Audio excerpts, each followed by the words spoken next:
యేసు రాజుగా వచ్చుచున్నాడు, భూలోకమంతా తెలుసుకుంటారు. యేసు రాజుగా వచ్చుచున్నాడు, భూలోకమంతా తెలుసుకుంటారు. రవి కోటి తేజుడు రమ్యమైన దేవుడు, రవి కోటి తేజుడు రమ్యమైన దేవుడు, రారాజుగా వచ్చుచున్నాడు, రారాజుగా వచ్చుచున్నాడు. యేసు రాజుగా వచ్చుచున్నాడు, భూలోకమంతా తెలుసుకుంటారు. యేసు రాజుగా వచ్చుచున్నాడు, భూలోకమంతా తెలుసుకుంటారు. హల్లెలూయా, హల్లెలూయా. యేసు ఎట్లా వస్తున్నాడంట? ఎలా రాబోతున్నాడంట? రాజుగా వచ్చేయబోతున్నాడు. రెండవ రాకడ యందు యేసు రాజుగా వచ్చేయబోతున్నాడు. భూలోకంలో ఉండే ప్రతి ఒక్కరూ తెలుసుకుంటారు యేసు ప్రభు వచ్చేది, రెండో రాకడలో వచ్చేది అందరూ తెలుసుకుంటారు. మేఘాల మీద వచ్చేస్తాడంట, పరిశుద్ధులందరినీ తీసుకుపోతాడంట. మేఘాల మీద వస్తాడు, పరిశుద్ధులందరినీ తీసుకుపోతాడు. లోకం అంతటికీ శ్రమకాలం అంట. యేసు ప్రభు వస్తే, రెండో రాకడ వస్తే ఈ భూమికి జరిగేదంటే శ్రమ. తర్వాత రాయబడి ఉంటే విడవబడుట బహుఘోరం. ఆ రెండో రాకడలో కానీ ఎవరైతే విడవబడతారో, ఆ మేఘాల మీద కొనుక్కోబడరో, యేసుప్రభు దగ్గర కొనుక్కోబడరో, వాళ్ళకు భయంకరమైన ఘోరమైన పరిస్థితే. విడవంటే ఇంకా నరకమే, వేరేది ఏమిలే. రెండో రాకడేంది ఎవరైతే విడవబడతారో వాళ్ళకి పరిస్థితి చాలా ఘోరం. ఏమంది? 7 ఏండ్లు పరిశుద్ధులకు విందు జరుగుతుందంట. పరిశుద్ధులకేమో 7 ఏండ్లు, తర్వాత 7 ఏండ్లు లోకం మీదకి శ్రమ. పరిశుద్ధులందరికంటే అక్కడ కొనుక్కోబడిన వాళ్ళకేమో విందు జరిగితే యేసు ప్రభుతో కలిసి, విడవబడిన వాళ్ళకేమో భయంకరమైన శ్రమ. తర్వాత రెప్పపాటున మారాలి, యేసయ్య చెంతకు చేరిపోవాలి. రెండో రాకడొస్తే కళ్ళు మూసి తెరిచే లోపల మనం రూపాంతరం చెందేయాల, యేసయ్య దగ్గరికి చేరిపోవాలి. అదే మన నిరీక్షణ ఈ భూమి మీద. రెండో రాకడ ఎప్పుడు వచ్చినా సరే రెప్పపాట్లు మనం మార్పి యేసయ్య దగ్గరికి చేరిపోవాలా. ఎందుకంటే యేసు ప్రభు వారు తొందరగా వచ్చేస్తున్నాడు. యేసు ప్రభు తొందరగా వచ్చేస్తున్నాడు అని వీళ్ళ కొడుకులు మాత్రం ఇంకా రాలా. హల్లెలూయా, హల్లెలూయా. మా అమ్మ వచ్చేటప్పుడు నేను రాలేను బాబు, కాలు నొప్పులుగానే కుటుంబ ప్రార్థనకి అనింది మా అమ్మ. సర్లే మా కాలు నొప్పులు అయితే కూర్చోమా అని చెప్పేసి నేను వచ్చేసిన ఒక 10 నిమిషాలు మళ్ళీ మా అమ్మ వచ్చేసింది.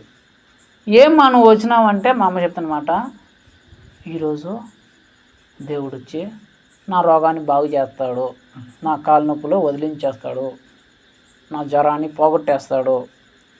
ఈరోజు రాకపోతే ఎట్లా, యేసు ప్రభు వచ్చేసి నా రోగాన్ని కాలు నొప్పులు బాగు చేసేస్తాడు, అందుకని నేను వచ్చిన అని చెప్పిందా? చెప్పలే మా అమ్మ. ఏం చెప్పింది తెలిసిన?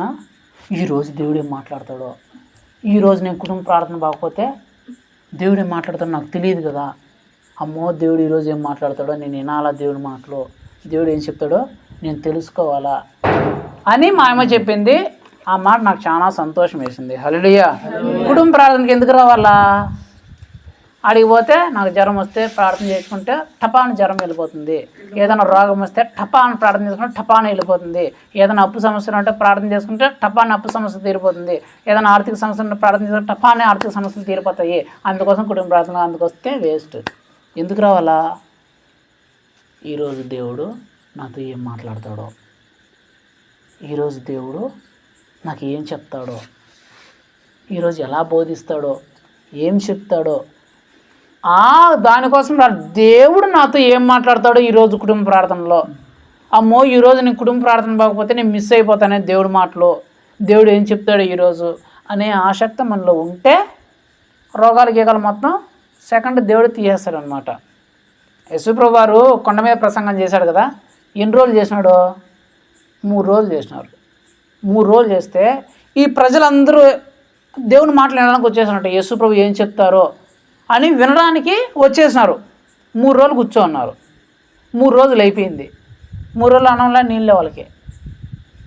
అన్నంలో నీళ్ళు ఇంకా ప్రసంగం అయిపోయింది. ఎట్లా అయిపోయింది, కుటుంబ ప్రార్థన అయిపోయింది. ఇంక వెళ్ళిపోండి అన్నారు శిష్యులు. అయిపోయింది, యేసుప్రభు ఆమేన్ దేవుడు మిమ్మల్ని దీవించిన కాక అని చెప్పేసినాడు. ప్రసంగం అయిపోయింది. ఇంక ఇప్పుడు ఏం చేయాలా? వెళ్ళిపోవాలా, ప్రార్థన అయిపోయింది కదా. కానీ యేసుప్రభు ఏం చేసినాడు?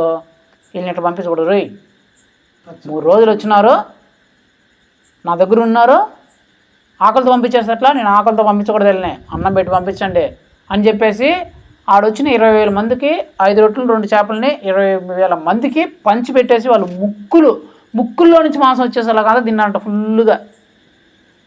మళ్ళీ అక్కడ వచ్చిన వాళ్ళందరినీ మళ్ళీ ఎవరెవరు రోగాలు ఉందో వాళ్ళందరినీ దగ్గర యేసుప్రభు ఈ రోగం పో, ఈ దయ్యం పో, ఈ వ్యాధి పో అని చెప్పేసి అందరినీ బాగు చేసాడంట. వీళ్ళేమి ప్రభా మాకు ఆకలిస్తుంది అన్నం పెట్టి ప్రభా అని అడిగినారా? అడగలా. ప్రభా మాకు రోగాలు వచ్చినాయి ప్రభా, కష్టాలు వచ్చినాయి తీసే ప్రభా అని అడిగినారా? అడగలా. కానీ వాళ్ళు ఏం చేసినారు? యేసు ప్రభు ఈరోజు ఏందో చెప్పబోతున్నాడంట కొండ మీద, మనం అందరం పోయి యేసు ప్రభు మాటలు వినాలా, ఏం చెప్తాడు ఈరోజు యేసు ప్రభు అనే ఉద్దేశంతో యేసు ప్రభు మాట్లాడడానికి ఏం చెప్తాడు మాకు ఈరోజు అని అనడానికి వచ్చినారంట. వచ్చినప్పుడు ఏం చేసినాడు యేసు ప్రభు? వాళ్ళకి ఏమేమైతే కావాలో వాళ్ళు అడగపోయినా కూడా ఇచ్చి పంపించేసినాడు. మనము కుటుంబ ప్రార్థనకి ఎందుకు రావాలంటే, ఈరోజు జ్వరం వచ్చింది, ఏదో కష్టం వచ్చింది, బాధ వచ్చింది, అడిగిపోతే బాధ తీర్చేస్తాను ఆ ఉద్దేశంతో రాకూడదు.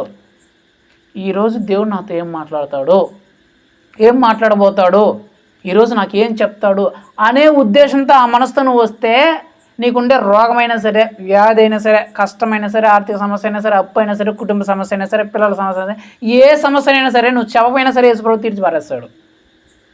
ఏ మనసుతో వస్తే దేవుడు ఈరోజు నాతో ఏం మాట్లాడతాడో, ఒకవేళ నేను పోకపోతే నేను మిస్ అయిపోతాను, దేవుడు ఏం చెప్తాడు అనేది నేను మిస్ అయిపోతాను, కాబట్టి ఖచ్చితంగా నేను వెళ్ళాలా, నాకు రోగం ఉన్నా, నాకు బాగలేకపోయినా, నాకు కష్టంగా ఉన్నా సరే, ఎలా ఉన్నా సరే, ఆకలితో ఉన్నా సరే, ఏమైనా సరే, నేను స్నానం చేసుకున్నా సరే, చేసుకోకపోయినా సరే, ఎట్లా ఉన్నా సరే నేను వెళ్ళిపోవాలి కుటుంబ ప్రార్థనకు, లేదంటే నేను మిస్ అయిపోతాను అని. కానీ నువ్వు కుటుంబ ప్రార్థనకు వస్తే నువ్వు ఏమైతే మిస్ అయిపోయినావో అవన్నీ దేవునికి ఇచ్చేస్తాడు. ఆ మిస్ అయిపోయింది నీ ఆరోగ్యమే కావచ్చు, ఆర్థిక విషయమే కావచ్చు, కుటుంబ విషయమే కావచ్చు, మరి ఏదైనా కావచ్చు, నువ్వు మిస్ అయిపోయిన దాన్ని దేవుడు మిస్ కాకుండా ఇచ్చేస్తాడు. ఎప్పుడు నువ్వు కుటుంబ ప్రార్థన మిస్ కాకుండా వస్తే. హల్లెలూయా. అంతేగాని దానికోసం దీనికోసము నొప్పి వచ్చింది, అది వచ్చింది, ఇది వచ్చింది, అది చేయాలి, ఇది చేయాలని చెప్పి నువ్వు కుటుంబ ప్రార్థనగా రావడం మానేసినావు అనుకో, అవి నొప్పులు అట్లాగా ఉంటాయి, ఆ కష్టాలు అట్లా ఉంటాయి, నీకు తీరేదిలా పోయేదిలా సత్యవిధంగా ఎక్కువ అయ్యి నువ్వు ఎక్కువ ఇబ్బందులు పాలైపోయి లాస్ట్కు నెత్తిన రోడ్డున ప్రభు అని లాస్ట్ రావాల్సి వస్తుంది. అలాంటి పరిస్థితి లేకుండా ఈరోజు దేవుడు నాతో ఏం మాట్లాడబోతాడో ఈ కుటుంబ ప్రార్థనలో, ఏం చెప్పబోతాడో ఈ కుటుంబ ప్రార్థనలో, నేను పోకపోతే మిస్ అయిపోతాను, ఏం మాట్లాడతాడో మిస్ అయిపోతాను అనే ఉద్దేశంతో నువ్వు వస్తే దేవుడు నీతో ఏం మాట్లాడాలో ఆ మాటలు మాట్లాడి నిన్ను పంపించేటప్పుడు ఒట్టి చేతులతో పంపించే దేవుడు కాదు యేసుప్రభు. యేసుప్రభు ఒట్టి చేతులతో పంపించే దేవుడు కాదు, ఖాళీ చేతులతో పంపించే దేవుడు కాదు. తన దగ్గరకు వచ్చిన వాళ్ళు ఎవరినైనా యేసుప్రభు ఖాళీ చేతులు పంపించినాడా? 3.5 సంవత్సరం పరిచర్య చేసినాడు కదా. దయ్యాలతో వచ్చినారు, వాళ్ళు ఏమన్నా దయ్యాలతో పంపించాడు? కొట్టి చేతులతో పంపించాడు, దయ్యాలు వెళ్ళగొట్టి పంపించినాడు. పక్షవాయుతో వచ్చినారు, తీర్చి పంపించినాడు. చచ్చిపోయి ఎత్తుకొచ్చినారు, బ్రతికించి పంపించినాడు. కాళ్ళు లేని వాళ్ళు వచ్చినారు, కాళ్ళు ఇచ్చి పంపించినాడు. చెవులు లేని వాళ్ళు వచ్చినారు, చెవులు వినిపించేలాగా చేసినాడు. కళ్ళు లేని వచ్చిన కళ్ళు ఇచ్చి పంపించినాడు. ఎలాంటి పరిస్థితుల్లో దేవుని దగ్గరికి వచ్చినా సరే ఒట్టి చేతులతో దేవుని పంపించాలి. మళ్ళీ రిటర్న్ దేవుడు యేసుప్రభు ఎవరిని పంపించాలా? అట్లా నువ్వు యేసుప్రభు దగ్గరికి వస్తే మళ్ళీ నేను ఒట్టి చేతులతో పంపించడు, నీకు ఖచ్చితంగా ఏం కావాలో అది ఇచ్చేసి నేను పంపిస్తాడు. గుర్తుపెట్టుకోండి. హల్లెలూయా. కాబట్టి ప్రార్థన కానీ చర్చికి కానీ మనం ఖచ్చితంగా వెళ్ళాలా. దేనికోసం వెళ్ళాలా? దేవుడు ఇస్తాడనే ఉద్దేశం కాదు, దేవుడు నాతో మాట్లాడతాడు, ఈరోజు ఏదో నాకు చెప్తాడు, అది నేను వినాలా, దాన్ని మిస్ చేసుకోకూడదు అనే ఉద్దేశంతో నువ్వు కానీ చర్చికి కానీ కుటుంబ ప్రార్థన కానీ వస్తే వచ్చి నిన్ను దేవుడు వట్టి చేతులతో ఎప్పుడు పంపించడు. గుర్తుపెట్టుకోండి. హల్లెలూయా. మీకు ఏమైతే కావాలో అవి ఇచ్చేసి పంపిస్తాడు. హల్లెలూయా. సరే, ఈరోజు వాక్యంలోకి వెళ్దాం. యేసు వార్త ధ్యానిస్తున్నాం. Very good. మత్తయి సువార్తలో ఎన్నో అధ్యాయం ధ్యానిస్తున్నాం? 18వ అధ్యాయాన్ని ధ్యానిస్తున్నాం. 18వ అధ్యాయంలో మత్తయి సువార్తలో చివరిసరిగా మీరు విన్న అంశం ఏంటి? ఏమన్నారు చివరిసరిగా? చెప్పలు పడండి. మీరు చివరిసారిగా మత్తయి సువార్తలో విన్న అంశం ఏంటంటే, నువ్వు మీ ఊర్లో కానీ మీ ప్రాంతంలో కానీ ఈ భూమి మీద కానీ స్వర్గంలో కానీ అందరికంటే గొప్ప స్థానంలో ఉండాలంటే, అందరికంటే అత్యున్నతమైన స్థానంలో ఉండాలంటే ఏం చేయాలా అనే అంశం గురించి దేవుడు నిన్న మాట్లాడినాడు. అందరికంటే గొప్ప స్థానంలో ఉండాలంటే ఏం చేయాలా, అందరికంటే తక్కువ స్థానంలోకి ఎప్పుడు వెళ్ళిపోతావు అనేది యేసు ప్రభు నిన్న మాట్లాడడం జరిగింది. సరే, ఈరోజు దేవుడు ఏం మాట్లాడారు చూద్దాం. ఒకవేళ మీరు అది వినకపోయింటే యూట్యూబ్లో ఉంటుంది కాబట్టి యూట్యూబ్లో చూసి విని ఆశీర్వదించబండి. హల్లెలూయా. సరే, మత్తయి సువార్త 18వ అధ్యాయం 5వ వచనం నేను చదువుతాను, మీరు వినండి. మరియు ఇలాంటి ఒక బిడ్డను నా పేరట చేర్చుకున్నవాడు నన్ను చేర్చుకొనును. హల్లెలూయా. దేవుడి వాక్యం ద్వారా మనందరితో మాట్లాడను గాక. ఆమేన్. యేసు ప్రభు చెప్తున్న మాట, ఇలాంటి బిడ్డను నా పేరున ఎవరైతే చేర్చుకుంటారో వారు నన్ను చేర్చుకుంటారు అని యేసు ప్రభు చెప్తున్నాడు. యేసు ప్రభు ఏం చెప్తున్నాడు? ఇలాంటి బిడ్డను ఎవరైతే నా పేరున మీరు చేర్చుకుంటారో, నా పేరుని బట్టి చేర్చుకుంటారో వాళ్ళు నన్ను చేర్చుకున్నట్టు అని యేసు ప్రభు వారు అక్కడ చెప్తున్నారు. ఎవరితో? శిష్యులతో చెప్తున్నాడు. ఈ సందర్భం మీకు తెలుసు. సందర్భం ఏంటి? ప్రభా, ఎవరు పరలోక రాజ్యంలో గొప్పగా ఉంటారు అని అడిగితే యేసు ప్రభు ఒక చిన్న బిడ్డని ముందర నిలబెట్టి, మీరు ఈ చిన్న బిడ్డలాగా మారు మనసు పొంది తగ్గించుకుంటే పరలోక రాజ్యంలో ప్రవేశిస్తారు. ఎవరైతే ఇలాంటి బిడ్డని నా పేరున చేర్చుకుంటారో వాళ్ళు నన్ను చేర్చుకున్నట్టు అని యేసు ప్రభు చెప్తాడు. యేసు ప్రభు వారు ఈ భూమి మీదకి వచ్చిన తర్వాత యేసు ప్రభు వారిని చేర్చుకున్న వాళ్ళు చాలామంది ఉన్నారు. కొంతమంది పేర్లు చెప్పండి. జక్కయ్య తెలుసు కదా. జక్కయ్య యేసు ప్రభుని తన ఇంట్లోకి చేర్చుకున్నాడు లేదా? ఏం చెప్పినాడు? నేను నీ ఇంట్లోకి రావాలనుకుంటున్నాను జక్కయ్య అంటే యేసు ప్రభు తన ఇంట్లోకి చేర్చుకున్నాడు. పేతురు గారిని చూడండి. యేసు ప్రభు వారు పేతురు దగ్గరికి వెళ్ళి, పేతురు నీ పడవలోకి నన్ను ఎక్కించుకుంటావా అనగానే పేతురు ఏం చేశాడు? యేసు ప్రభును తన పడవలోకి ఎక్కించుకున్నాడు. ఇంకొక పరిసయ్యుడి దగ్గర పోయి అక్కడ పరిసయ్యుడు ఆహ్వానించాడు. ప్రభువా, భోజనానికి మా ఇంటికి రండి అంటేనే యేసు ప్రభు వాళ్ళ ఇంటికి పోతే ఆ పరిసయ్యుడు యేసు ప్రభును తన ఇంట్లోకి చేర్చుకున్నాడు. అంటే నేనేం చెప్పాలనుకున్నానంటే, వీళ్ళు ఇంట్లోకి ఎప్పుడు చేర్చుకున్నారు యేసు ప్రభుని? ఎప్పుడు చేర్చుకున్నారు చెప్పండి. ఈ ముగ్గురు గురించి చెప్పా, ఇంకా చాలామంది ఉన్నారు. ఈ ముగ్గురు గురించి చెప్పా కదా. జక్కయ్య కానీ, పేతురు కానీ, లేకపోతే ఆ పరిసయ్యుడు కానీ, మిగిలిన వాళ్ళు కానీ ఎప్పుడు యేసయ్యను తమ ఇంట్లోకి చేర్చుకున్నారు? ఎప్పుడైతే యేసు ప్రభు నేను వస్తాను అని చెప్పాడో అప్పుడు యేసు ప్రభు వచ్చినప్పుడు వాళ్ళు యేసు ప్రభుని ఇంట్లోకి చేర్చుకున్నారు. అంటే ఒకరి ఇంట్లోకి యేసు ప్రభు రావాలి అంటే ఖచ్చితంగా యేసు ప్రభు రావాలనే ఉద్దేశం ఉంటేనే వాళ్ళ ఇంట్లో యేసు ప్రభుని చేర్చుకోగలరు. ఒకవేళ యేసు ప్రభుకు రాకూడదనే ఉద్దేశం ఉంటే వాళ్ళు చేర్చుకోగలరా? ఇంట్లోకి చేర్చుకోగలరు. అంటే ఒకరు యేసు ప్రభును తమ యొద్దకి చేర్చుకోవాలంటే, తమ ఇంట్లోకి చేర్చుకోవాలంటే ఖచ్చితంగా యేసు ప్రభుకి ఆ ఇంట్లోకి వెళ్ళే మనసు ఉండాల, ఆ వ్యక్తి దగ్గరికి వెళ్ళే మనసు ఉండాల, ఆ కుటుంబం దగ్గరికి వెళ్ళే మనసు ఉండాల. ఆ మనసు ఉంటేనే యేసు ప్రభు వారిని వాళ్ళు చేర్చుకుంటారు. కానీ ఇక్కడ యేసు ప్రభు ఏం చెప్తున్నాడు? ఈ చిన్న బిడ్డని, ఇలాంటి బిడ్డని ఎవరైతే నా పేరిట చేర్చుకుంటారో వాళ్ళు నన్ను చేర్చుకున్నట్టు అని చెప్తున్నాడు. అంటే యేసు ప్రభు వెళ్ళకపోయినా, నువ్వు యేసు ప్రభును రమ్మని అడగకపోయినా, నువ్వు యేసు ప్రభును రమ్మని పిలవకపోయినా సరే యేసు ప్రభు నీ దగ్గరికి వచ్చేసే మార్గం ఒకటి ఉంది. చాలామంది ప్రార్థన చేస్తుంటారు. ఏమని? ప్రభువా, ఇన్ని కష్టాలు ఉండవు ప్రభా, ఇన్ని బాధలు ఉండవు ప్రభా, ప్లీజ్ ప్రభా మా ఇంట్లోకి రా ప్రభా, మా ఇంట్లోకి వచ్చి మా కుటుంబ సమస్యలను చూడు ప్రభా, నా జీవితంలోకి వచ్చి నాకున్న సమస్యలను చూడు ప్రభా, నాకున్న బాధలను చూడు ప్రభా, నాకున్న వ్యాధుల్ని కష్టాలను చూడు ప్రభా, నువ్వు రా ప్రభా అని చెప్పేసి ఎంతోమంది ప్రార్థన చేస్తుంటారు. కన్నీటితో ప్రార్థన చేస్తుంటారు. దేనికోసము? యేసు ప్రభు రావాలని, వాళ్ళ ఇంట్లోకి కానీ వాళ్ళ వ్యక్తిగత జీవితంలోకి రావాలని చెప్పేసి ఎంతోమంది ప్రార్థన చేస్తుంటారు. అలా ప్రార్థన చేస్తున్న తర్వాత యేసు ప్రభు వచ్చి వాళ్ళ బాధలని, కష్టాలు తీరుస్తుంటారు. ఇలా ప్రార్థన చేయకపోయినా సరే, నువ్వు ప్రార్థన చేయకపోయినా సరే, నువ్వు యేసు ప్రభు రమ్మని అడగకపోయినా సరే, రమ్మని బ్రతిమాలకపోయినా సరే, రమ్మని చెప్పకపోయినా సరే యేసు ప్రభువే తనంతట తానే వచ్చేస్తాడంట. ఒక మార్గం ఉందంట, నువ్వు అడక్కపోయినా సరే, నువ్వు ప్రార్థన చేయకపోయినా సరే దేవుడే తనంతట తానే నీ దగ్గరకు వచ్చే మార్గం ఒకటి ఉంది. ఆ మార్గాన్ని ఈరోజు నువ్వు తెలుసుకోవాలా. హల్లెలూయా. చాలామంది ఈ ప్రపంచంలో చాలామంది యేసు ప్రభు దేవుడు వాళ్ళ జీవితంలోకి రావాలని, వాళ్ళ కుటుంబంలోకి రావాలని ఎంతగానో ప్రయాసపడుతున్నారు. కొందరు లక్షల కానుకలు ఇచ్చే వాళ్ళు ఉన్నారు, కొందరు ఏడ్చేడ్చి ప్రార్థన చేసే వాళ్ళు ఉన్నారు, కొందరు రకరకాల పరిచర్యలు చేసే వాళ్ళు ఉన్నారు.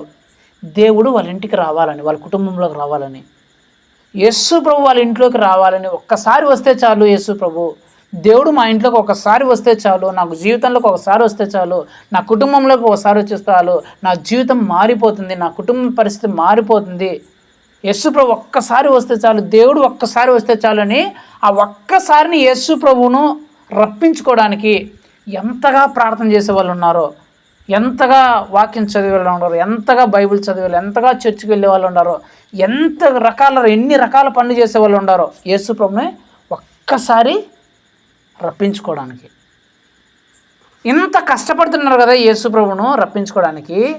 అలాంటి యేసు ప్రభు నువ్వు అడక్కపోయినా, నువ్వు ప్రార్థన చేయకపోయినా, నువ్వు అట్లా ఏడ్చేడ్చి ప్రార్థన చేయకపోయినా, నువ్వు అట్లా లక్షలు కానుక వేయకపోయినా సరే, నువ్వు అసలు ఏం అడగకపోయినా సరే దేవుడే తనంత తానే నీ దగ్గరకు వచ్చేసే మార్గం ఒక మార్గం ఉంది. ఆ మార్గంగా నువ్వు తెలుసుకుంటే, ఆ మార్గంలోగా నువ్వు నడిస్తే, నువ్వు అడగకపోయినా సరే, నువ్వు ప్రార్థన చేయకపోయినా సరే దేవుడే నీ దగ్గరకు వచ్చేస్తాడు, దేవుడే నీ కుటుంబంలోకి వచ్చేస్తాడు, దేవుడే నీ వ్యక్తిగత జీవితంలోకి వచ్చేస్తాడు. ఆ మార్గమే యేసుప్రభు చెప్తున్నాడు. ఆ మార్గం ఏంటంట, ఎవడైతే ఇలాంటి బిడ్డని నా పేరుట చేర్చుకుంటాడో వాడు నన్ను చేర్చుకున్నట్లు. నన్ను చేర్చుకున్నవాడు. రాయబడిన మాట ఏంటి చూడండి, నేను చదువుతాను. 5వ వచనం, ఇలాంటి ఒక బిడ్డను నా పేరుట చేర్చుకునివాడు నన్ను చేర్చుకొనును. హల్లెలూయా. ఇలాంటి బిడ్డను ఎవరైతే చేర్చుకుంటారో వాళ్ళు యేసు ప్రభునే చేర్చుకున్నట్లంట. ఈరోజు దేవుడు మనందరితో మాట్లాడుతున్న అంశం ఏంటంటే, నువ్వు అడక్కపోయినా, నువ్వు ప్రార్థన చేయకపోయినా దేవుడే నీ దగ్గరికి వచ్చే మార్గం ఏది చెప్పండి. నేను అడగకపోయినా, నేను ప్రార్థన చేయకపోయినా, నేను బ్రతిమలాడుకోకపోయినా దేవుడే తనంతట తానే నా దగ్గరకు వచ్చే మార్గం ఏంటి? ఆ మార్గం ఏంటంటే 2 మార్గాలు ఉన్నాయి. ఎన్ని మార్గాలు? 2 మార్గాలు. ఆ 2 మార్గాలే దేవుడు ఈరోజు మనకు తెలియజేయాలనుకుంటున్నాడు. అందులో మొట్టమొదటి మార్గం అక్కడ యేసు ప్రభు చెప్తున్నమాట, ఎవరైతే ఇలాంటి బిడ్డని నా పేరున చేర్చుకుంటారో వాళ్ళు నన్ను చేర్చుకున్నట్లు.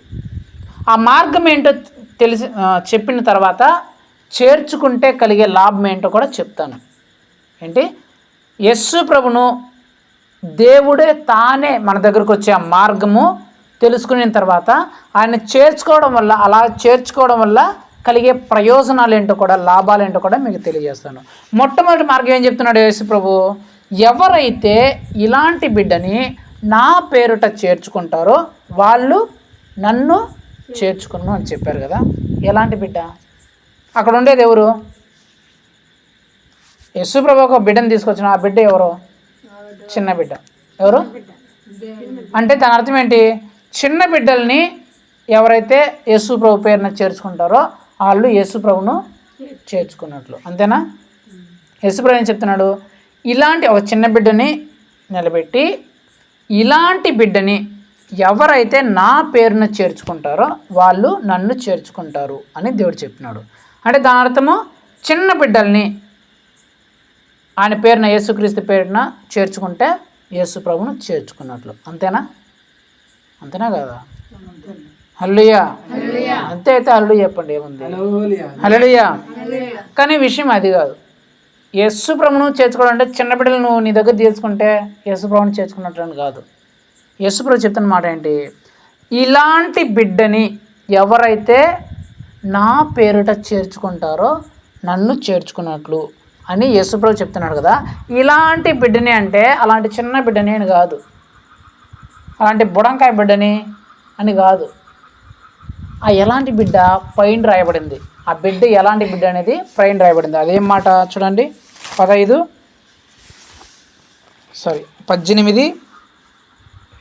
3వ వచనం, 2-3 చదువుతాను. ఆయన యొక్క చిన్న బిడ్డను తన యొద్దకి పిలిచి వారి మధ్యను నిలవబెట్టి ఇట్లనెను, మీరు మార్పు నొంది బిడ్డలి వంటి వారైతే కానీ. ఆ బిడ్డ ఎలాంటి బిడ్డ అంట? హల్లెలూయా. అది ఆ బిడ్డ ఎలాంటి బిడ్డ? మారు మనస్సు పొందిన బిడ్డ. ఏ బిడ్డ? మారు మనస్సు పొంది అలాంటి బిడ్డ. అంటే మారు మనసు పొందిన బిడ్డను ఎవరైతే చేర్చుకుంటారో, యేసు ప్రభు నామంలో చేర్చుకుంటారో వాళ్ళు యేసుక్రీస్తునే చేర్చుకున్నట్లు. మారు మనసు పొందిన బిడ్డ అంటే మారు మనసు పొందిన బిడ్డ అంటే మారు మనసు పొందిన చిన్న బిడ్డ అని కాదు. నేను చెప్పే మారు మనసు అంటే ఏందనేది. మారు మనస్సు పొందిన బిడ్డ అంటే ఏంటంటే, నేను చెప్పా కదా మారు మనసు ఎట్లా పొందినారు, నేను ఎగ్జాంపుల్ చెప్పా, వాళ్ళు కొట్టుకొని ఏం చేస్తున్నారు అనేది. మారు మనసు పొందిన బిడ్డ అంటే అతను ఒకప్పుడు పాపం చేస్తున్నాడు, తప్పు చేస్తున్నాడు, అది తెలిసి చేసినాడో తెలియక చేసినాడో, తప్పు అయితే చేసినాడు, పాపం అయితే చేసినాడు, చేయకూడని పని చేసినారు. చేయకూడని పని చేసేసిన తర్వాత ఆ తప్పు కానీ పాపం కానీ తెలిసి చేసినా తెలియకపోయి చేసినా చేసేసిన తర్వాత పశ్చాత్తాపడి, అయ్యో నేను ఈ తప్పు చేసానే, ఈ చెడు పని చేసేసానే అని పశ్చాత్తాపడి ఇలాంటి పని నేను చేయకుండా ఉండాల్సింది, నేను ఇలాంటి పని అసలు చేయకుండా ఉండాల్సిందని ఎవరైతే పశ్చాత్తాపడి మారు మనసు పొందింటారో ఆ బిడ్డని, ఆ బిడ్డ అంటే చిన్న బిడ్డ కాదు, ఆ వ్యక్తిని అని. అంటే మారు మనసు పొందిన వ్యక్తి ఆ తప్పును బట్టి, ఆ చేసిన చెడు పనిని బట్టి, ఆ పాపాన్ని బట్టి బుద్ధి తెచ్చుకొని తెలుసుకొని పశ్చాత్తాపడి, అయ్యో నేను ఇలాగ చేయకుండా ఉండాల్సింది, ఇలాంటి పని చేయకుండా ఉండాల్సింది, ఇలాంటి తప్పుడు పని, ఇలాంటి పాపిష్టి పని, ఇలాంటి చెడు పని చేయకుండా ఉండాల్సిందని ఎవరైతే పశ్చాత్తాపడి ఉంటారో ఆ బిడ్డని మరలా ఏం చేయాలంట? చేర్చుకోవాలంట. మనం ముందైతే ఎలాగైతే ఉన్నామో అలాగా ఆ బిడ్డని మరలా యేసు ప్రభు పేరిట చేర్చుకోవాలంట. ఎవరైతే అలాంటి వ్యక్తిని చేర్చుకుంటారో, అలా మారు మనసు పొందిన వ్యక్తిని, తన పాపం విషయంలో పశ్చాత్తాపడి మారు మనసు పొందిన వ్యక్తిని మరలా ఎవరైతే ముందులాగా ఎలాగైతే చేర్చుకుంటారో వాళ్ళు యేసుక్రీస్తునే చేర్చుకున్నట్టు. హల్లెలూయా. మన కుటుంబంలో చాలామంది చిన్నపిల్లలు కావచ్చు, పెద్దలు కావచ్చు, మన బిడ్డలు కావచ్చు, తల్లిదండ్రులు కావచ్చు, ఎవరైనా కావచ్చు, తెలుసో తెలియకో కొన్ని తప్పులు చేసింటారు. కొన్ని కష్టమైన పనులు, నష్టమైన పనులు, నిందలు అవమానాలు తెచ్చే పనులు చేసింటారు, చెడు పనులు చేసింటారు, తప్పుడు పనులు పాపిష్టి పనులు చేసింటారు. అది మన ఇంట్లో అయినా చేసిండొచ్చు, లేదంటే మన స్కూల్లో మనం చదువుకునే దగ్గర మన స్నేహితులే చేసిండొచ్చు, మన కాలేజీలో మన స్నేహితులు చేసిండొచ్చు, మనం పని చేసే చేట మన స్నేహితులు చేసిండొచ్చు, మనకు తెలిసిన వాళ్ళు చేసిండొచ్చు, మన బంధువులు స్నేహితులు ఎవరైనా చేసిండొచ్చు. వాళ్ళు తెలుసు తప్పో తెలియకనో ఆ తప్పులు చెడు పనులు పాపిష్టి పనులు మన విషయంలోనూ వేరే విషయంలోనూ చేసిండొచ్చు. కానీ చేసిన తరువాత వారికి అది తప్పు అని తెలిసి, అది చెడు పని తెలిసి, అది పాపం అని తెలిసి వాళ్ళు ఒకవేళ పశ్చాత్తాపడితే, తమ తప్పు తెలుసుకొని మారు మనసు పొంది పశ్చాత్తాపడితే నువ్వు ఏం చేయాలంటే మారు మనసు పొందిన ఆ వ్యక్తిని నువ్వు చేర్చుకోవాలా.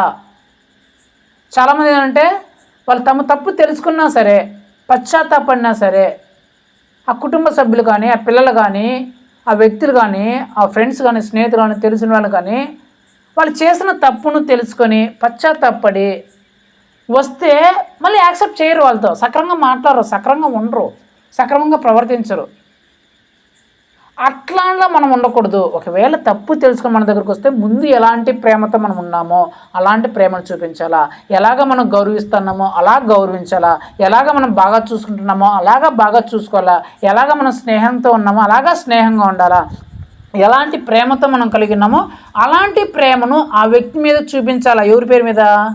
యేసు ప్రభు పేరు మీద నేను యేసుక్రీస్తు నమ్ముకున్న బిడ్డని, తప్పు తెలుసుకొని వచ్చినారు, చేసిన ఆ మిస్టేక్ని ఆ పాపాన్ని తెలుసుకొని వచ్చినారు, నేను యేసుక్రీస్తుని బిడ్డను కాబట్టి ఇప్పుడు ఆ తప్పును క్షమించి ముందులాగే మరలా నేను తీసుకోవాలా, ముందులాగే మరలా నేను చేర్చుకోవాలని ఎవరైతే యేసుక్రీస్తుని బట్టి యేసుక్రీస్తు పేరులో ఆ మారు మనసుతో వచ్చిన ఆ వ్యక్తిని చేర్చుకుంటారో, అది ఇంట్లో కావచ్చు, పిల్లలే కావచ్చు, పెద్దవాళ్ళే కావచ్చు, స్కూల్లోనే కావచ్చు, కాలేజీలోనే కావచ్చు, రూమ్లోనే కావచ్చు, చేస్తున్న పనుల దగ్గరే కావచ్చు, లేకపోతే సంఘంలోనే కావచ్చు, విశ్వాసంలోనే కావచ్చు, ఎవరైనా కావచ్చు, ఎవరైతే తప్పు తెలుసుకున్న తర్వాత వచ్చిన వారిని ఎవరైతే మరలా ప్రేమతో, అదే ప్రేమతో, అవరే గౌరవంతో ఎవరైతే మరలా పూర్వం ఉన్నట్లే చేర్చుకుంటారో వాళ్ళు ఎవరిని చేర్చుకున్నట్లంట? యేసు ప్రభునే చేర్చుకున్నట్లు. మీకు ఒక ఎగ్జాంపుల్ చెప్తా, మీకు తెలుసు బాగా వ్యక్తి, ఆ వ్యక్తి పేరు అంటే పౌలు. ఎవరు? పౌలు గారు ఒకప్పుడు ఎలాంటి వ్యక్తి? అతను ముందు పేరు ఏం పేరు? సౌలు. ఆయన ఏం చేసాడంట? క్రైస్తవులు అంటేనే అసలు ఆయనకు పట్టదు.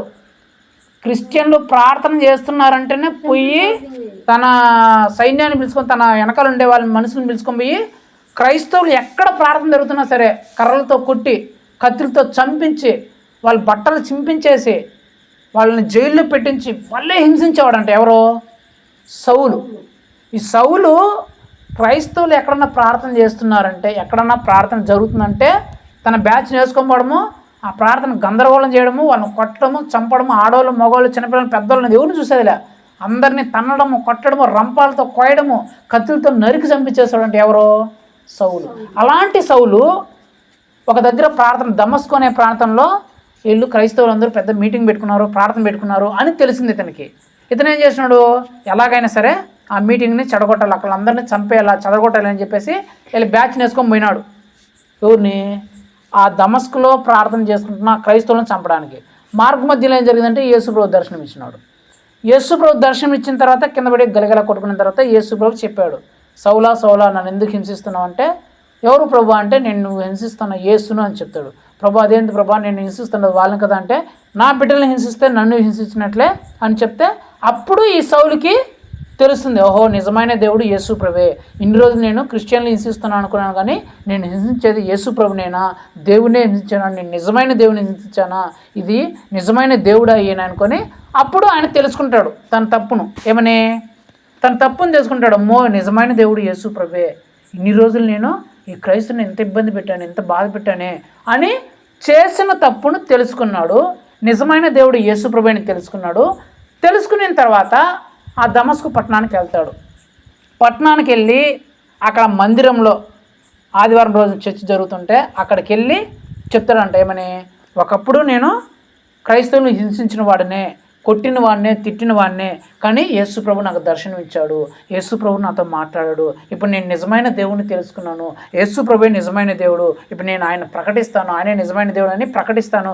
ఒకప్పుడు యేసు ప్రభు దేవుడు కాదు, ఆయన నమ్ముకున్న వాళ్ళందరినీ హింసించి, కొట్టి, తిట్టి, చంపేసిన నేనే ఈరోజు నేను చెప్తున్నాను, నేను తెలుసుకున్నాను యేసు ప్రభువే నిజమైన దేవుడు, అదంతా మీకు ప్రకటిస్తాను అని ఆ మందిరంలోకి పోయి చెప్తుంటే చాలామంది అమ్మో వీడేందో ప్లాన్ వేసుకొని వచ్చినారు రోయ్, మళ్ళీ చంపేస్తారు రోయ్, అమ్మో ఇదేదో కుట్రలాగా ఉన్నట్టుంది రే, ఈ కుట్రలో మనల్ని అందరూ చంపేస్తామని భయపడిపోతుంటే అక్కడుండే శిష్యులందరూ లేదు ఇతడు నిజంగానే మారినాడు అని చెప్పేసి ఆ వ్యక్తిని చేర్చుకున్నారంట.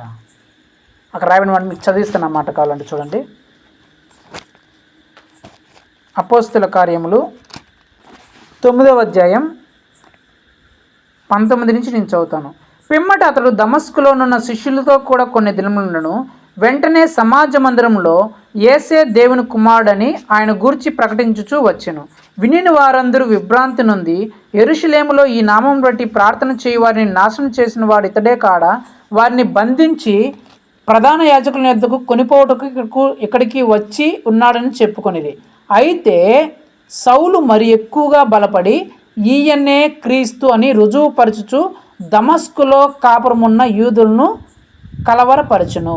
అనేక దినములు గతించిన పిమ్మట యూదులు అతను చంపనాలోచింపగా వారి ఆలోచన సౌలుకు తెలియవచ్చును. వారు అతను చంపవలని రాత్రింబవలు దారములెద్దు కాచుకొని ఉండిరి.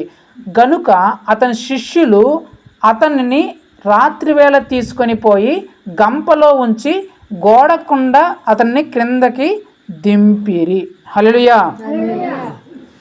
ఒకప్పుడు చంపిన వాడే, ఒకప్పుడు యేసుక్రీస్తు దేవుడు కాదు, వీళ్ళు నమ్ముకున్న వాళ్ళని చంపేస్తాను అని అందరిని చంపేస్తున్నవాడే నిజమైన దేవుని తెలుసుకొని మారు మనసు పొంది ఈయనే దేవుడు, ఈయనే నిజమైన దేవుడు అని అందరికీ ప్రకటిస్తుంటే అక్కడ ఉన్న వాళ్ళందరూ ఏం చేశారంట?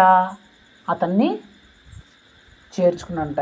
వీడు చంపేసినారు రా, ఈయన చేసుకోకూడదు, మన దగ్గర రానేయకూడదు, అలాంటి పని చేసినాడు, ఇలాంటి పని చేసినాడు, మళ్ళీ ఎట్లా రానిస్తాం మనము అని అనలేదంట. అతన్ని చేర్చుకొని ఇతను యేసుక్రీస్తు సువార్తను ప్రకటిస్తున్నాడని చెప్పేసి మరలా మీలో వాళ్ళు ఇతను చంపేయాలని చూస్తుంటే చేర్చుకునే ఈ శిష్యులు అతన్ని కాపాడారంట. హల్లెలూయా. అంటే ఇతను ఒకప్పుడు చెడ్డ పని చేసిన వాడే, పాపిష్టమైన పని చేసినాడో, అది తెలిసి చేసినాడో తెలియక చేసినాడో తెలియదు. ఒకవేళ అతనికి నిజమైన దేవుడు తెలియకపోయిండొచ్చు, సౌలుకి పౌలుకి ఆయన నిజమైన దేవుడు అని తెలియక చేసిండొచ్చు ఆ తప్పు. కానీ నిజమైన దేవుడు తెలుసుకున్న తర్వాత మారు మనసు పొందాడు.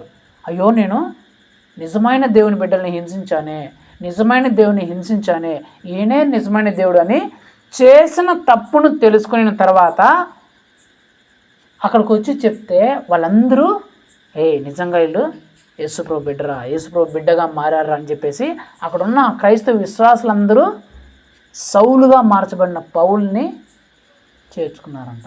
హల్లెలూయా. అంటే మొట్టమొదటిగా యేసు ప్రభును చేర్చుకునే మొట్టమొదటి మార్గం ఏంటంటే మారు మనసు పొందిన వ్యక్తిని నువ్వు మరలా ప్రేమగా నీ యొద్దకు చేర్చుకుంటే, మరలా అదే ప్రేమను అదే గౌరవాన్ని నువ్వు చూపిస్తే యేసుక్రీస్తునే నువ్వు చేర్చుకున్నట్లు. హల్లెలూయా. రెండో వ్యక్తి ఎవరంటే నేను చదువుతాను, మీరు వినండి. యేసుక్రీస్తుని దేవుడే మనం ప్రార్థించకపోయినా మనం అడగకపోయినా యేసు ప్రభు తానే మన దగ్గరకు వచ్చే రెండో మార్గం నేను చదువుతాను చూడండి. ఆదికాండం 18వ అధ్యాయం 1 నుంచి నేను చదువుతాను, మీరు వినండి. మరియు మమ్రే దగ్గరనున్న సింధూర వనములో అబ్రహాము ఎండవేళ గుడారపు ద్వారముందు కూర్చుండి ఉన్నప్పుడు యెహోవా అతనికి కనబడెను. అతడు కన్నులెత్తి చూచినప్పుడు 3 మనుష్యులు అతని ఎదుట నిలబడిరి. అతడు వారిని చూచి గుడారపు వాకిటి నుండి వారి ఎదుర్కొనుటకు పరిగెత్తుకు నేలమట్టుకు వంగి, ప్రభువా, నీ కటాక్షము నా మీద నున్నెడలా ఇప్పుడు నీ దాసుని దాడిపోవద్దు, నేను కొంచెం నీళ్లు తెప్పించదును, దయచేసి కాళ్ళు కడుక్కోమని ఈ చెట్టు కింద అలసట తీర్చుకునడి, కొంచెం ఆహారం తెచ్చదును, మీ ప్రాణమును బలపరుచుకునడి, తర్వాత మీరు వెళ్ళవచ్చును, ఇందు నిమిత్తమే గదా మీ దాసుని యొద్దకు వచ్చితిరనెను. ఇక్కడ ఎవరి గురించి రాయబడిందంటే అబ్రహాం గారి గురించి రాయబడింది. ఎవరి గురించి? అబ్రహాం గారు తన గుడారం ముందర ఇంటి ముందర కూర్చొని ఉంటే యేసు ప్రభు ద్వారా దేవుని ద్వారా 3 దూతలు పంపించబడ్డారంట. దేవుని ద్వారా 3 దూతలు పంపించబడితే ఈ అబ్రహాం ఏం చేశాడంటే వెంటనే ఆ దూతల దగ్గరికి పోయి అయ్యా మీరు రండి, మా ఇంటికి రండి, మా ఇంటికి వచ్చి మీరు రెస్ట్ తీసుకోండి, మీ కాళ్ళు చేతులు కడుక్కోండి, నేను మీకు మంచి భోజనము సిద్ధం చేస్తాను, ఆ భోజనం మీరు భుజించండి, ఆ తర్వాత మీరు వెళ్ళండి అని చెప్పేసి ఆ యేసు ప్రభువారు పంపించిన ఆ దూతల్ని, దేవుడు పంపించిన ఆ దూతల్ని సాదరంగా ఆహ్వానించి అతిథి మర్యాదలు చేశాడంట. ఆ దూతలు ఎవరు? సేవకులు. ఎవరు? సేవకులు. దేవుని సేవకుల్ని, వాళ్ళు దేవుని సేవకులు, దేవుని చేత పంపించబడిన సేవకులు అని ఈ అబ్రహాం గారు గుర్తించి ఎప్పుడైతే ఆ సేవకులను చూశాడో ఆ సేవకుల దగ్గర పోయి ఆ సేవకులను సాదరంగా గౌరవంగా వాళ్ళ ఇంట్లోనికి ఆహ్వానించి అతిథి మర్యాద చేశాడంటే. ఎలాగ చేశాడో తెలుసా? మంచి ఒక పెయ్యని పొట్టెల్ని తీసుకొని వచ్చి నరికి బాగా సిద్ధం చేసి తన భార్యకు చెప్పి సారమ్మకు చెప్పి మంచి రొట్టెలు చేయించి వాళ్ళ దగ్గర తీసుకెళ్ళి పెట్టి వాళ్ళ దగ్గర నిలబడుకొని అయ్యా మీరు భుజించండి, మీరు తినండి అని చెప్పేసి వాళ్ళు తినే అంతవరకు అక్కడ వాళ్ళ దగ్గర నిలిచిండి చూస్తున్నాడంట అబ్రహాం. అంటే దేవుని చేత పంపించబడిన ఆ దేవుని దూతలను, సేవకుల్ని అతిథి మర్యాద చేశాడంట. ఎప్పుడైతే ఈ సేవకులకు అతిథి మర్యాదలు చేశాడో అంటే ఎవరైతే దేవుని ద్వారా పంపబడిన సేవకుడికి ప్రేమతో అతిథి మర్యాదలు చేస్తారో, అంటే దేవుని ద్వారా పంపబడిన సేవకులు ఎవరైతే ఉంటారో వారికి ఎవరైతే అతిథి మర్యాదలు చేస్తారో, పంపబడిన సేవకులను ఎవరైతే చేర్చుకుంటారో, దేవుని ద్వారా పంపబడిన సేవకుని ఎవరైతే చేర్చుకుంటారో వాళ్ళు ఎవరిని చేర్చుకున్నట్లు? దేవుణ్ణే చేర్చుకున్నట్లు. ఫస్ట్ ఎవరిని చేర్చుకున్న వాళ్ళు? మారు మనసు పొందిన వ్యక్తిని ఎవరైతే చేర్చుకుంటారో యేసుప్రభు నామంలో వాళ్ళు యేసుప్రభునే దేవుణ్ణే చేర్చుకున్నట్లు. రెండోదిగా దేవుని చేత పంపబడిన సేవకుని ఎవరైతే చేర్చుకుంటారో వాళ్ళు దేవుణ్ణే చేర్చుకున్నట్లు. అబ్రహాం చేర్చుకున్నాడు అట్లా. రాహాబు స్త్రీ కూడా చేర్చుకునింది. రాహాబు ఎవరో? పచ్చి వేశ్య ఆమె, వ్యభిచారం చేసేయమ్మ. యెహోషువ 3 వ్యక్తుల్ని పంపిస్తాడంట. ఎరుకో పట్టణాన్ని చూయేసరాపోని పంపిస్తే ఈ వేశ్య ఏం చేస్తుందంటే ఆ వ్యక్తులు వచ్చినప్పుడు, అమ్మో వీళ్ళు సేవకులు, పాస్టర్లు, దూతలకి నీ సేవలకి అని చెప్పేసి ఆ సేవకుల్ని ఏం చేర్చుకునిందంట. తనలో చేర్చుకొని ఆ సేవకుల్ని వాళ్ళు చంపేయాలి, ఆ ఊర్లో ఉండే చంపేయాలని చూస్తే ఈ సేవకుల్ని పైన మిద్ది మీద దాచిపెట్టి ఈ సేవకుల్ని కాపాడిందంట. ఎవరు? రాహాబ్ అనే ఒక వేశ్య, వ్యభిచారి. వీళ్ళు దేవుని చేత పంపబడిన దేవుని సేవకులు అని ఆ సేవకుల్ని ఆ ప్రమాదం నుంచి కాపాడింది రాహాబ్ అనే వేశ్య. మీకు ఏలియా గురించి చెప్పా, శూనేమిరాలు విధవరాల గురించి చెప్పా. ఒక రొట్టె గురించి చెప్పి తెలుసు కదా మీరు. రొట్టెతో ఆకలితో వచ్చుంటే ఆమె తన ఇంట్లోకి చేర్చుకొని ఆ ఏలియా పాస్టర్ గారికి ఉండే ఒక రొట్టె ముక్కని ఇచ్చేసింది. ఆ సేవకుని చేర్చుకుంది ఏమ. ఎలీషా గురించి, శూనేమిరాల గురించి కూడా తెలుసు. ఆ శూనేమిరాలు ఆ దేశం, ఆ ఊర్లోనే బహు ధనవంతురాలు. కానీ ఎప్పుడైతే ఆ ఎలీషా పాస్టర్ వచ్చాడో ఆ పాస్టర్ వచ్చిన తర్వాత చేర్చుకొని, అమ్మో ఈ పాస్టర్ గారు వచ్చినారు, పాస్టర్ గారికి మన ఇంటి మీద ఒక మంచి రూమ్ రెడీ చేద్దాము, రెడీ చేసి ఒక మంచం వేపిద్దాము, ఎప్పుడు మన ఊరికి వచ్చినా సరే ఆ పాస్టర్ గారు ఆ రూమ్లో ఉంటాడు, ఆ రూమ్లో ఉండి పడుకుంటాడు, రెస్ట్ తీసుకుంటాడు, బైబిల్ చదువుకుంటాడు, వాకింగ్ చేసుకుంటాడు, మళ్ళీ వెళ్ళిపోతాడని చెప్పేసి ఒక రూమ్ కట్టించిందంట ఆమె. ఎవరు? ఆ శూనేమిరాలు, ఆ ధనవంతురాలు రూమ్ కట్టించి ఆ పాస్టర్ గారిని చేర్చుకునిందంట. అంటే రెండోదిగా నేనేం చెప్పనుకుంటే, దేవుడు తనంతట తానే నీ యొద్దకు వచ్చే రెండో మార్గం ఏంటంటే, ఎప్పుడైతే నువ్వు దేవుని ద్వారా పంపబడిన సేవకుని నువ్వు చేర్చుకుంటావో అప్పుడు దేవుడు రెండో మార్గంలో నీ యొద్దకు వస్తాడంట. హల్లెలూయా. అంటే యేసు ప్రభువారు నువ్వు అడగకపోయినా, నువ్వు ప్రార్థన చేయకపోయినా దేవుడు తనంతట తానే నీ దగ్గరకు వచ్చే రెండో మార్గం ఏంటంటే నువ్వు ఎప్పుడైతే దేవుని చేత పంపబడిన దేవుని సేవకుని గౌరవంగా, మర్యాదగా ఇంట్లోకి ఆహ్వానించి నువ్వు ఎప్పుడైతే చక్కగా చూసుకుంటావో అప్పుడు యేసు ప్రభు నీ యొద్దకు వచ్చేస్తాడు. అబ్రహాం గారు ఎప్పుడైతే ఆ సేవకులు చూశాడో సేవకుని తన ఇంటికి ఆహ్వానించి కూర్చోబెట్టి మంచి వంట సిద్ధం చేసి, ఏదైతే మంచి వంటకం చేస్తున్నాడో ఆ వంటకాన్ని సేవకులు పెట్టాడంట.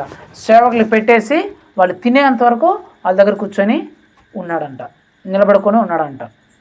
ఆ రాహాబు స్త్రీ ఏమో ఆ సేవకుల్ని తన ఇంటి చేర్చుకొని ఆ ప్రమాదం నుంచి కాపాడిందంట. ఈ శూనేమిరాలేమో విధవరాలైనా సరే తన దగ్గర ఉన్న ఆ ఒకే ఒక రొట్టెని ఆ సేవకుడి యొక్క ఆకలి తీర్చడానికి ఇచ్చేసిందంట. ఎవరు? ఆ విధవరాలు, సారేపతిలో ఉండే విధవరాలు. శూనేమిరాలు ఉండే ధనవంతరాలు ఏం చేసింది? తన ఇంటి మీదే ఒక రూమ్ని వేసి ఆ సేవకుడి యొక్క అవసరాలు తీర్చింది.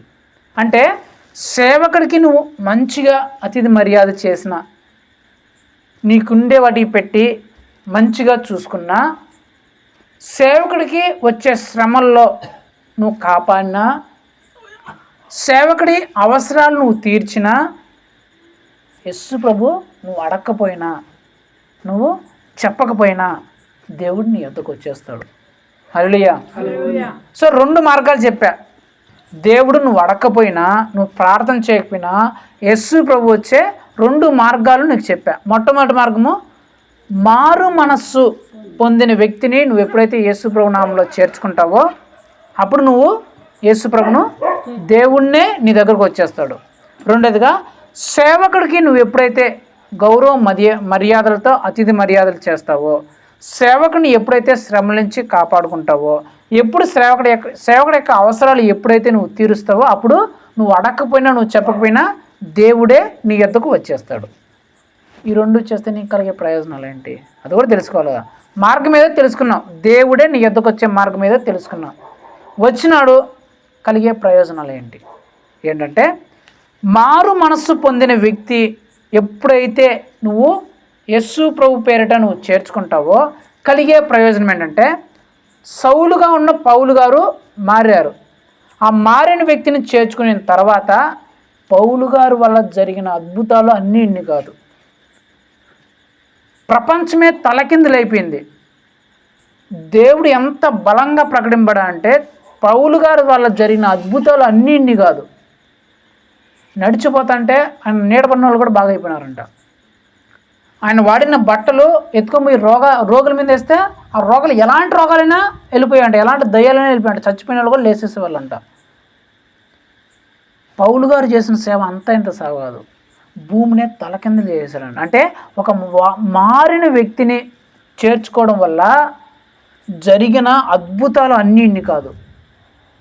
నీ జీవితంలో ఎప్పుడైతే నీ కుటుంబంలో కానీ, నీ వ్యక్తిగత జీవితంలో కానీ, నీ సంఘంలో కానీ తప్పు తెలుసుకొని మారు మనసు పొందిన వ్యక్తిని ఎప్పుడైతే నువ్వు చేర్చుకుంటావో, అప్పుడు నీ జీవితంలో నువ్వు ఎప్పుడు చూడని అద్భుతాలు, ఆశ్చర్యకార్యాలు నువ్వు చూస్తావు. ప్రపంచాన్ని తలకిందులుగా మార్చేసే శక్తి గల వ్యక్తిగా నువ్వు, నీ కుటుంబము, నీ జీవిత స్థాయి మారిపోతుంది. మొట్టమొదటిది. రెండోదిగా, ఎప్పుడైతే నువ్వు సేవకునికి అలాగ అతిథి మర్యాదలు చేస్తావో,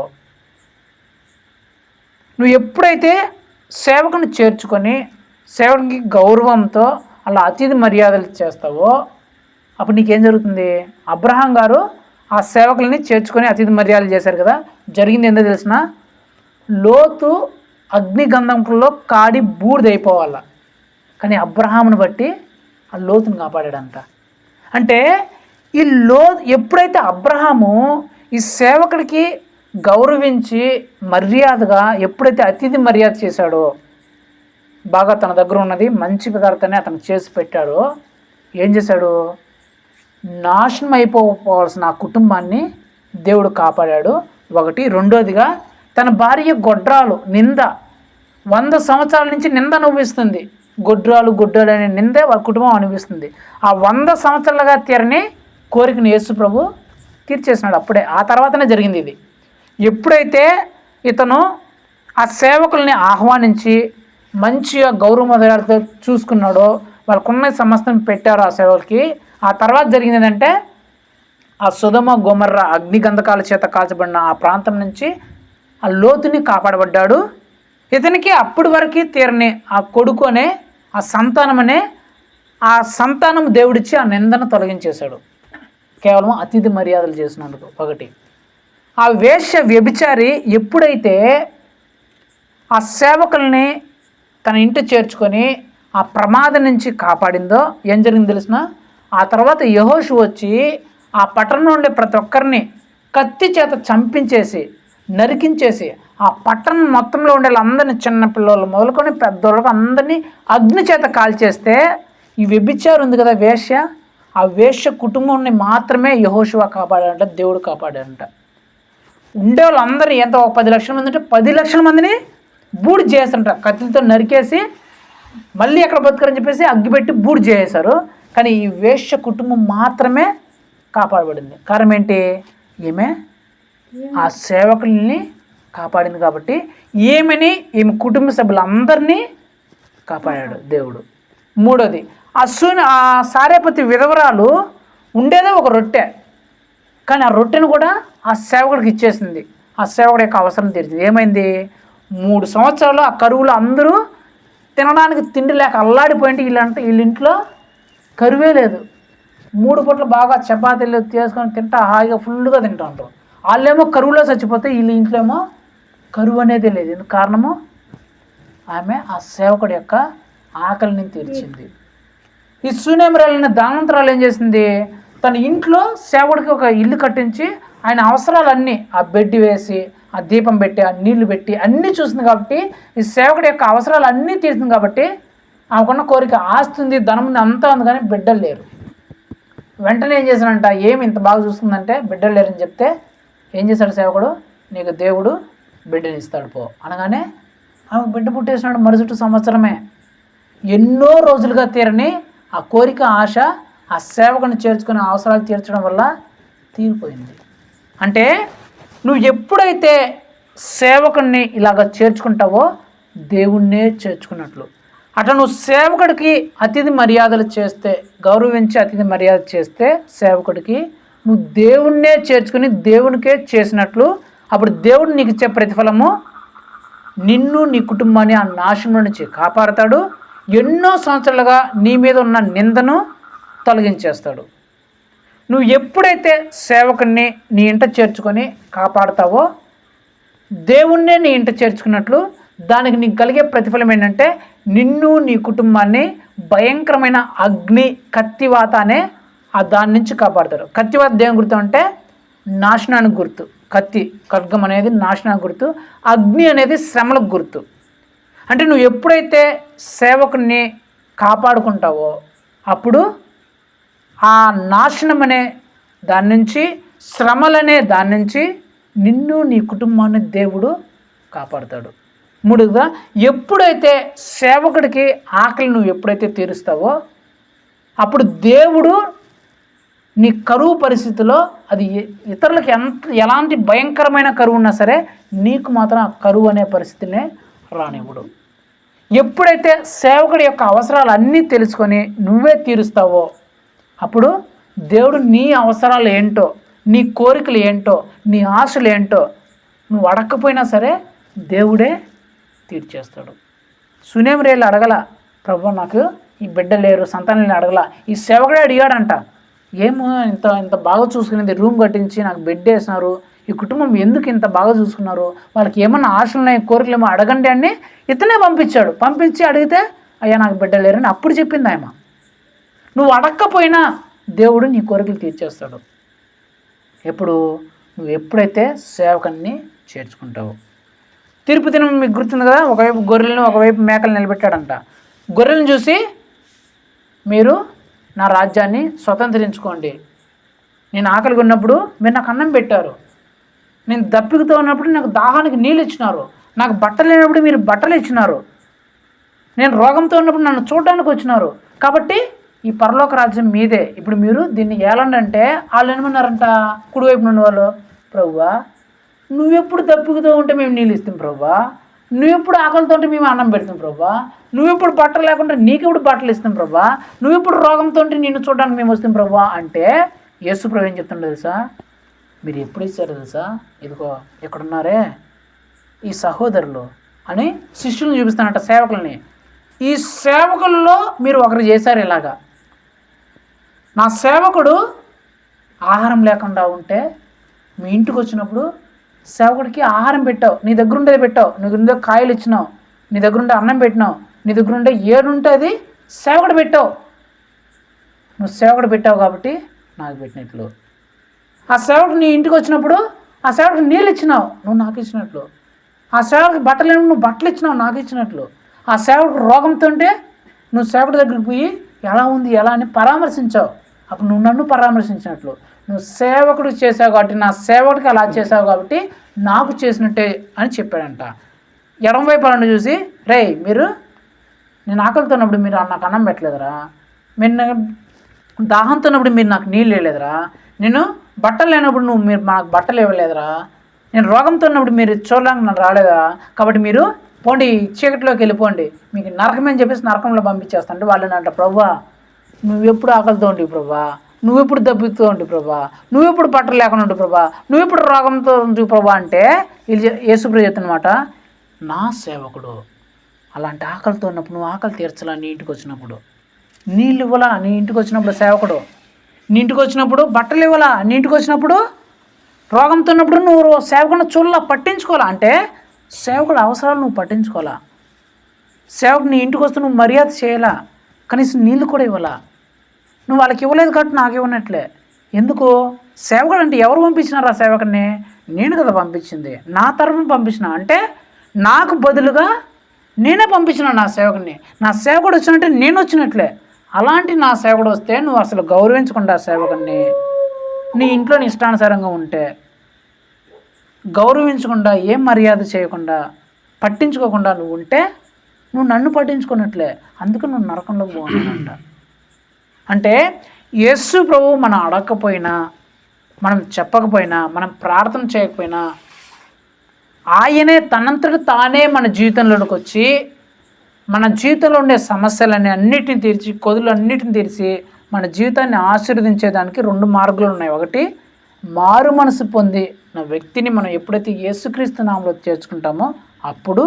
రెండోది, ఎప్పుడైతే దేవుని చేత పంపబడిన సేవకుని మనం సాదరంగా ఆహ్వానించి, గౌరవంగా ఆహ్వానించి, అతిథి మర్యాద చేసి, మనకున్న మంచిగా సేవకుడికి ఇచ్చి, సేవకుడికి పెట్టి, సేవకుడి శ్రమల్లో సేవకుడిని కాపాడి, సేవకుడు ఆకలితో ఉన్నప్పుడు, అవసరాలు ఉన్నప్పుడు ఆ సేవకుడి అవసరాలను తీర్చి, ఎప్పుడైతే తీరుస్తామో అప్పుడు దేవుణ్ణే మనము చేర్చుకున్నట్లు, దానికి ప్రతిఫలంగా దేవుడు మన జీవితంలో అద్భుత ఆశ్చర్యకార్యాలు చేస్తాడు.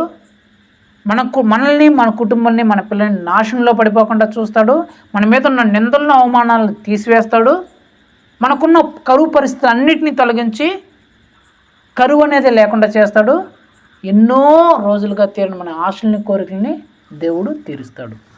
ఇలాగా మనము దేవుణ్ణి మనం అడగకపోయినా, మనం చెప్పకపోయినా దేవుడు తానే మన దగ్గరకు వచ్చేలాగా మనం ఇలాంటి జీవితంలోనికి, అంటే మారు మనసు పొందిన ఆ వ్యక్తుల్ని మళ్ళా మనం ప్రేమగా ఆహ్వానించి, ప్రేమగా గౌరవించి, వారితో గౌరవంగా ప్రేమగా ఉండి, మన దగ్గరకు వచ్చే మన సేవకుని, దేవుని చేత పంపించబడిన సేవకుని మనం అలా అతిథి మర్యాదలతో గౌరవంగా చూసి, అతిథి మర్యాదలు చేసి, వాళ్ళ అవసరాలన్నీ తీర్చి వాళ్ళని కాపాడితే దేవుడు ఇలాంటి గొప్ప ప్రయోజనాలను నీ జీవితంలో, నా జీవితంలో కూడా దేవుడు దయచేస్తాడు. హల్లెలూయా. కాబట్టి ప్రార్థన చేసుకుందాం. కళ్ళు మూసుకోండి. మహోన్నతుడ, సర్వోన్నతుడ, సర్వశక్తిగల దేవా, యేసయ్యా, నీ బలమైన, ఘనమైన, శ్రేష్టమైన, పరిశుద్ధమైన నామం బట్టి నీకు స్తోత్రం చెల్లిస్తున్నాం ప్రభా. ఇదిగో తండ్రి, ఈ రాత్రికాల సమయంలో ప్రభా నా ద్వారా మా అందరితో మీరు మాట్లాడిన మాటలను బట్టి మీకు స్తోత్రం చెల్లిస్తున్నాం ప్రభా. మీరు చెప్పినారు తండ్రి, జక్కయ్య, పేతురు, పరిసయ్యుడు, ఇంకా అనేక మంది తండ్రి, వారు ఎప్పుడు తమ ఇంట్లోకి చేర్చుకున్నారంటే ఎప్పుడైతే మీరు వెళ్తాను అని నిశ్చయించుకున్నప్పుడు, మీకు వెళ్ళే మనసు ఎప్పుడైతే ఉండిందో అప్పుడు మాత్రమే వాళ్ళు తమ ఇంట్లోకి చేర్చుకోగలిగారు.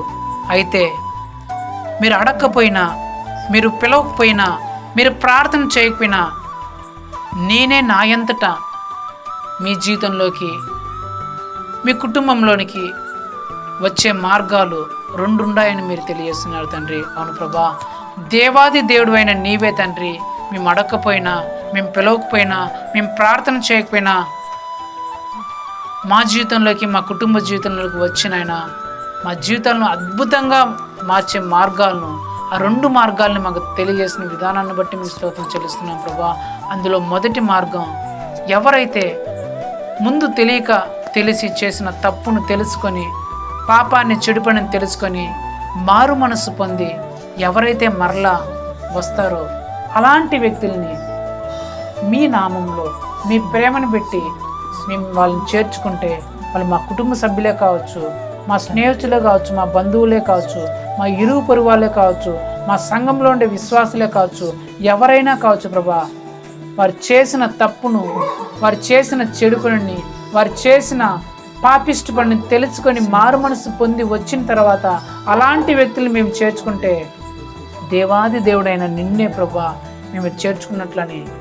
అలాగే ఎప్పుడైతే సేవకుల్ని మేము చేర్చుకుంటామో, సేవకుల్ని చేర్చుకొని అతిథి మర్యాదలు ఎప్పుడైతే మేము చేస్తామో, సేవకుని చేర్చుకొని ఎప్పుడైతే వాళ్ళ అవసరాలు మేము తీరుస్తామో, సేవకుని చేర్చుకొని ఎప్పుడైతే మరి కష్టంలో, శ్రమలు మేము తీరుస్తామో, ఆ కష్టాలు, శ్రమలు వాళ్ళని కాపాడుతామో, అప్పుడు మిమ్మల్ని చేర్చుకున్నట్లు అని మీరు తెలియజేస్తున్నారు తండ్రి.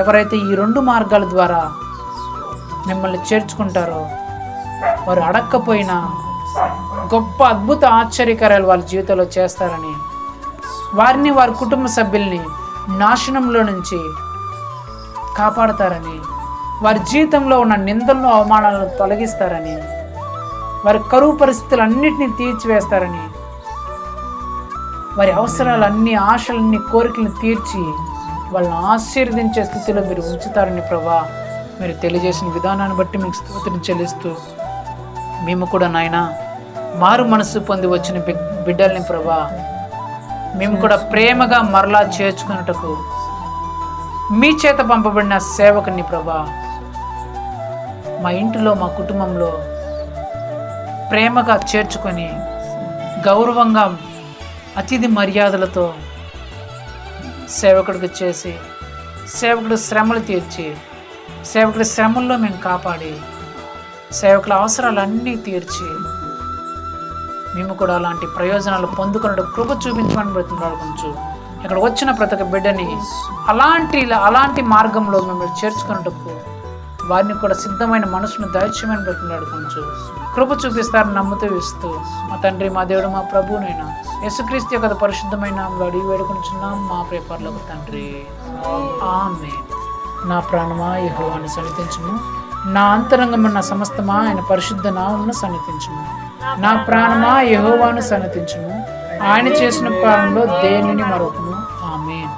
మన తండ్రి అయిన దేవుని ప్రేమయు, ప్రభు అయిన యేసుక్రీస్తు యొక్క వారికపయు, పరిశుద్ధాత్మ దేవుని అన్యోన్య సహవాసము ఇప్పుడును ఎల్లప్పుడూ ఇక్కడ కూడి ఉన్న ప్రతి ఒక్కరితో పాటు, మరి ముఖ్యంగా నేను ప్రార్థన చేయకపోయినా, నేను అడగకపోయినా దేవుడు తానే నా యొద్దకు వచ్చే ఆ 2 మార్గాల ద్వారా దేవుడు నేను నా యొద్దకు, నా కుటుంబంలోనికి చేర్చుకుంటానని తీర్మానించుకున్న ప్రతి ఒక్క బిడ్డతో సదాకాలం తోడే నడిపించి, దీవించి, ఆశీర్వించి, బలపరిచి, స్థిరపరచును గాక. ఆమేన్. హల్లెలూయా, హల్లెలూయా.